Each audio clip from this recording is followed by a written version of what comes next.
코에 난 여드름을 좀 손으로 무리하게 땄다가 뇌수막염으로 사망한 사건도 있었어요. 모공 내부에 이제 백혈구들과 균들이 모여서 고름을 형성하기 시작해요. 백혈구들이 그렇게 많이 모이면 사실 조직이 녹을 수밖에 없어요. 전쟁이 크게 일어나면 황폐화되는 것과 똑같습니다.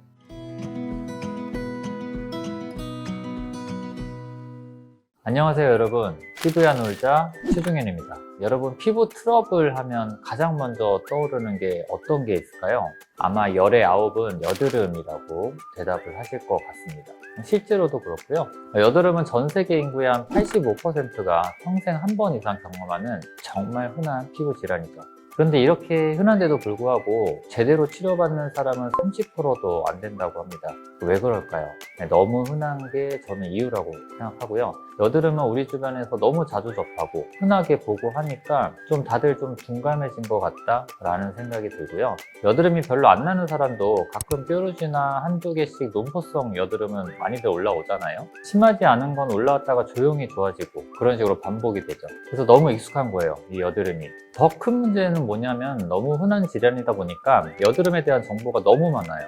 또 서로 다 다르고요. 인터넷 검색만 해봐도 어디서는 여드름을 짜라 그러고 어디서는 짜지 말라 그러고 치료법이 다 다르죠. 그러니까 사람들이 헷갈릴 수밖에 없습니다. 이런 혼란 때문에 실제로 심각한 사고도 발생했고요.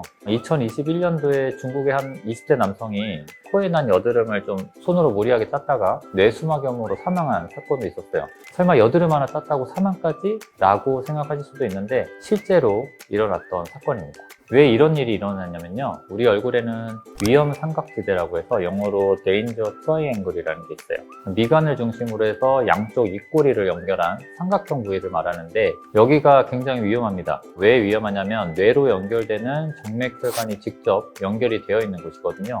그래서 이 부위에 여드름을 잘못 짜면 세균이 혈관을 타고 뇌로 직행할 수가 있어요. 그래서 여드름이 아니어도 우리가 뭐 코털을 깎지 않고 뽑는 분들 있잖아요. 이게 사실 진짜 위험해요. 코털을 뽑는 것도 뇌수막염의 가능성이 매우 높은 행동이거든요. 그냥 깎으시기를 추천드립니다. 그럼 또 여드름은 짜면 안 되는 것인가? 저희 병원에 이제 20대 중반의 환자분이 오셨는데 얼굴에 여드름이 정말 한가득이셨어요. 그분이 하시는 말씀이, 선생님 인터넷에서 여드름 짜면 안 된다고 해서 꾹꾹 참았는데요, 뭐 이러시더라고요. 모공이 폐쇄가 되고 그 아래에서 세균 감염이 동반이 돼서 농포가 차고 있는데 그걸 그대로 방치를 하게 되면 바로 흉터로 직행이 될 수가 있습니다. 그런 분들 자세히 보면은 다양한 단계의 여드름이 산재되어 있거든요. 한 사람은 여드름을 짜서 문제가 됐고 다른 한 사람은 여드름을 안 짜서 문제가 된 케이스입니다. 여기서 제가 드리고 싶은 말은 여드름이라는 이 친구가 다양한 얼굴을 하고 있고 다양한 퍼포먼스를 보여준다는 것을 말씀드리고 싶습니다. 다만 이 다양한 재주로 주로 우리 피부에 피해만 주는 친구라는 게 문제죠. 오늘은 이 다재다능한 여드름이 대체 무엇인지, 왜 생기는 것인지, 종류는 어떤 게 있는지, 그리고 각 단계별로 어떻게 치료해야 하는지, 가장 중요한 치료의 골든타임까지 여러분들에게 여드름에 관한 모든 것을 제대로 한번 정리해 드리도록 하겠습니다.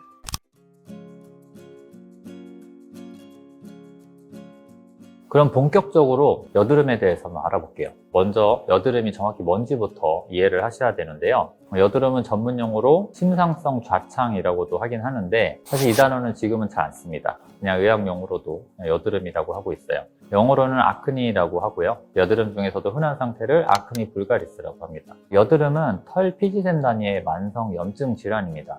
말 그대로 질환이에요. 즉 치료가 적극적으로 필요한 피부병이라는 거죠. 좀 더 구체적으로 설명해 드리면요, 여드름은 우리 피부의 모낭 피지선 단위에서 발생합니다. 모낭은 털이 자라나는 구멍이죠. 그리고 그 옆에 피지선이라는 게 붙어 있고요. 이 피지선에서 피지라는 기름기를 분비를 해서 우리 피부를 보호하는 역할을 하는데 정상적인 상태에서는 이 피지가 모공을 통해서 바깥으로 잘 이렇게 배출이 되고 있습니다, 평상시에. 그런데 이 배출에 문제가 생기면 피지가 막히고 그 안에서 세균이 증식하고요. 그러면서 염증이 생기는 거예요. 그래서 치료도 보면 항상 압출 스케일링이 들어가잖아요. 그게 별게 아니고 막힌 거 그냥 뚫어주는 겁니다. 하수구 막히면 위에 물이 고이고 물이 썩잖아요. 그래서 이 피지도 배출이 안 되면 안에서 고이고 염증 반응을 일으키는 거죠. 여드름은 꼭 사춘기 때만 생길까요? 사실 여드름에는 신생아 여드름도 있고요. 영아기 여드름도 있습니다. 다만 이렇게 신생아 여드름은 출생 후 2주 이내에 생기게 되는데 보통 3개월 안에 저절로 호전되는 것으로 되어 있고요. 영아기 여드름은 1, 2년 안에 자연 호전되는 것으로 되어 있습니다. 제가 이걸 말씀드리는 이유는 가끔 보호자분들이 자녀분들 여드름을 집에서 짜주고 흉터를 만들고 오시는 경우가 좀 있어서 말씀드리는 거예요. 그래서 자녀분들 여드름은 제발 부모님들이 건드리지 마시고 그냥 병원으로 와주셨으면 좋겠습니다. 아무튼 많은 분들이 여드름을 청소년만의 문제라고 생각하시는데 제가 아기들도 여드름이 생긴다고 좀 전에 말씀드렸잖아요. 반대로 성인 여드름도 엄청나게 늘고 있습니다. 저희 병원에도 청소년기 깨끗했던 분들이 뒤늦게 피부에 흉터 가득히 만들고 오시는 경우도 많고요. 특히 20대 후반에서 30대 여성분들 중에서 턱이나 입 주변으로 여드름이 반복적으로 나는 분들이 정말 많은데 이거는 사춘기 때 나는 여드름과는 원인도 다르고 치료 방법도 다릅니다. 이 성인 여드름은 단순히 피지가 많아서가 아니라 수면 부족이라든지 식습관들과 연관이 있기 때문에 청소년기 여드름보다는 더 만성화하는 경향이 크죠. 그래서 사실 성인 여드름이 더 중요한 문제라고 볼 수 있습니다. 그리고 청소년기에는 보통 남자애들이 여드름이 심하거든요. 근데 성인이 되면 이게 좀 뒤집혀요. 그래서 성인 여드름은 여자들이 더 많이 납니다. 남성보다도 여성분들이 보통 호르몬 불균형이 더 많거든요. 그래서 그게 가장 큰 원인이에요. 그래서 제가 항상 악화되기 전에 조기에 잡자라고 많이 말씀을 드리고 있습니다.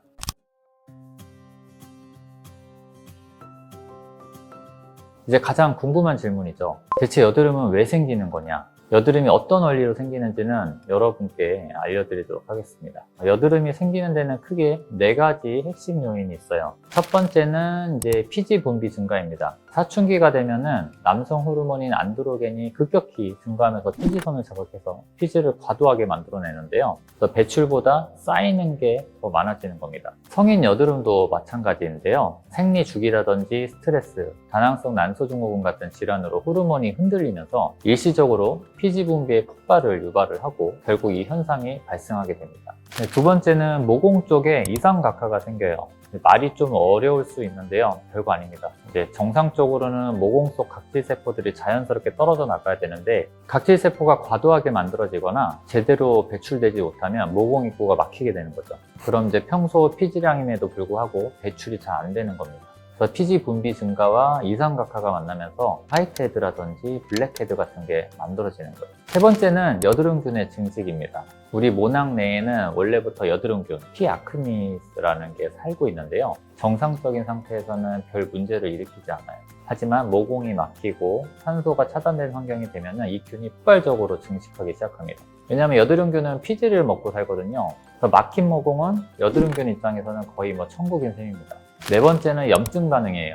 이 염증 반응에 여드름균이 많이 작용을 해요. 이 피아크니스라는 여드름균들이 염증 반응을 위한 중간 매개체 역할을 많이 만들어내거든요. 이 심한 염증 반응은 조직을 녹이기도 하고 결국 깊은 흉터까지 남을 수 있고요. 경우에 따라서는 이 딱딱한 비대 흉터도 남기기도 합니다. 자, 이제 정리를 해보면요. 피지가 먼저 증가하고요. 그리고 모공이 막히고 그 안에서 여드름균이 증식을 하고 2차적으로 염증이 발생을 하고 이 4단계가 사실 이 교과서적인 여드름 생성 과정이고요. 이 과정을 가속화시키는 게 스트레스, 수면 부족, 고당분 음식, 유제품, 매운 음식 같은 식습관, 잘못된 화장품 사용, 면도, 손으로 얼굴 만지는 습관 같은 여러 가지가 있죠.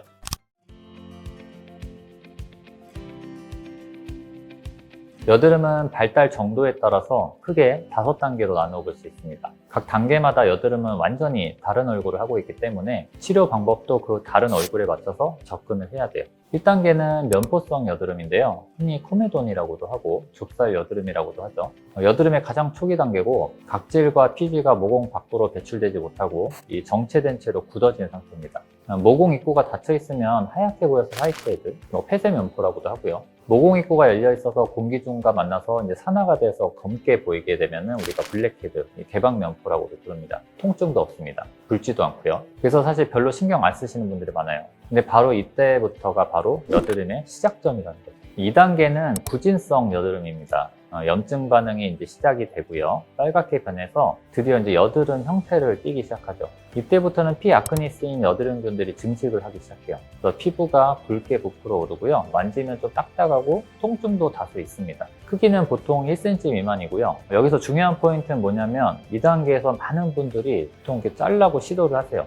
염증에 의해서 사실 조직이 붓기만 한 상태여서 이걸 짜도 아무것도 나오는 게 없습니다. 염증만 돋구는 거죠. 3단계는 이제 농포성 여드름인데요. 노란 여드름, 우리가 화농성 여드름이라고도 하는데 이제 구진이 조금 더 진행이 돼서 이 중심부 쪽에 노란색이나 흰색 고름 물질이 보이기 시작하는 단계입니다. 모공 내부에 이제 백혈구들과 균들이 모여서 고름을 형성하기 시작해요. 이때부터는 농을 조금은 빼주는 게 흉터 예방을 위해서 도움이 됩니다. 백혈구들이 그렇게 많이 모이면 사실 조직이 녹을 수밖에 없어요.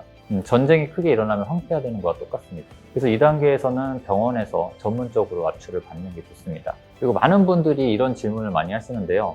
집에서 좀 짜도 되느냐 하시는데 사실 권장을 하지는 않습니다. 집에서 짤 때 도구가 사실 제대로 소독이 되어 있지 않는 경우가 많고 오히려 그 도구에 묻어있던 세균이 모공 안으로 들어가면서 2차 감염이 생기는 경우가 많거든요. 그리고 보통 이제 면봉을 많이 쓰시는데 진짜 세밀하게 컨트롤이 안 되면 농이 그냥 모낭 안에서 터져버려요. 그래서 어설프게 집에서 짜고 나면 오히려 더 피부가 팅팅 붓는 거를 경험해 보신 적 있으실 거예요. 네 번째 단계는 결절성 여드름이죠. 여드름이 피부 깊숙이 진행된 상태고 깊고 단단한 형태를 띱니다. 이 단계가 심각한 이유는 보통 이 진피층까지 염증이 깊게 침투한 상태여서 압출이 힘든 경우가 많아요.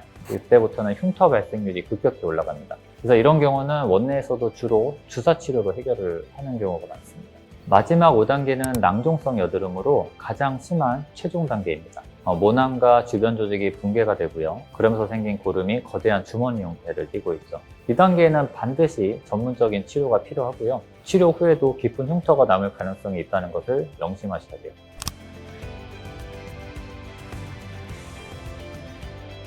자, 그러면 여드름은 치료를 해야 할까요? 감독님, 어떻게 생각하세요? 치료해야 할까요? 제가 처음에 뭐라고 했죠? 여드름은 질환이다. 당연히 치료를 해야 합니다. 제가 앞에서 여드름이 단계별로 진행한다고 했잖아요. 3단계, 4단계부터는 이제 흉터에서 자유롭게 못하죠. 그래서 한 번 생긴 흉터는 돌이킬 수도 없습니다. 이때부터는 전문 치료를 받아야 된다고 생각을 해요. 이 시기를 놓치면 그때부터는 색소 침착부터 해서 붉은 자국은 흔하게 생기고요. 여드름 치료에 꼭 골든타임이 있는 건 아니지만 다만 염증성 여드름이 발생한 후에 48시간이 넘어가면 흉터나 자국을 남길 가능성이 확 올라가는 것으로 되어 있어요. 그래서 너무 늦지 않게 좀 조금씩이라도 자주 관리나 치료를 받는 것이 좋습니다.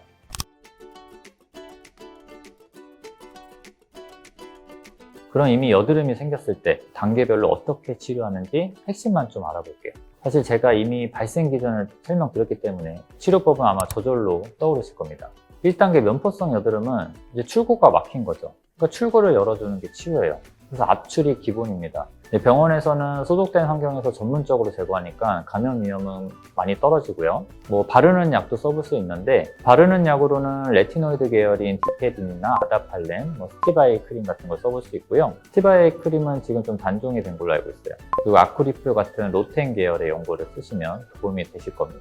그리고 2단계 구진성 여드름은 염증 주사가 효과적이에요. 붉게 부풀어 오른 구진에 스테로이드를 직접 주입하면 하루 이틀 사이에 보통 염증이 다 가라앉거든요. 그래서 독시사이클린, 미노사이클린 같은 경구용 항생제를 2-4주 정도 복용하는 것도 도움이 되고요. 이때 많이들 물어보시는 게 왜 여드름인데 항생제를 먹느냐? 라고 물어보시는 경우가 많아요. 근데 이게 꼭 여드름균을 죽이려는 목적만은 아니고요. 이 항생제들이 기본적으로 항염증 효과가 있습니다. 여드름에 있는 염증을 좀 가라앉히는 역할을 하거든요. 그래서 저 테트라사이클린 계열의 약들을 먹는 거예요. 자, 3단계. 농포성 여드름부터는 고름이 차기 시작하는 상태라서 농을 적절히 빼주는 게 좋습니다. 농을 그냥 집에서 압력으로만 빼면 흉이 남아요. 아까 말씀드렸잖아요. 안에서 터진다고. 그래서 이때 병원에서도 쓰는 방법인데 출구 쪽을 니들로 살짝 열어주고요. 농을 빼야 합니다.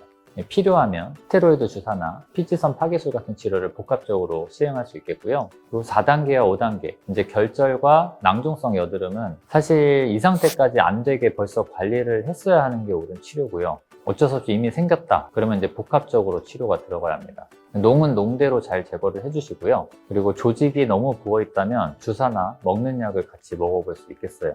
필요한 경우에는 피지선을 죽이는 치료와 이소트레티노인 같은 경구용 레티노이드 먹는 약을 병행하실 수도 있습니다. 다만 경구용 레티노이드들은 부작용들이 좀 많아요. 그래서 몸 상태를 좀 체크하면서 드셔야 됩니다. 먼저 임신하면 안 되시고요. 기형아 출산 위험이 있습니다. 그리고 피부가 건조해지면 피부 습진이 생길 수 있고요. 드물게는 무드 디프레션, 그러니까 우울증도 오는 경우도 간간히 있습니다. 그리고 오래 먹으면 혈액의 지질 수치가 좀 올라갈 수 있어서요. 주기적으로 모니터링도 하시길 바라겠습니다.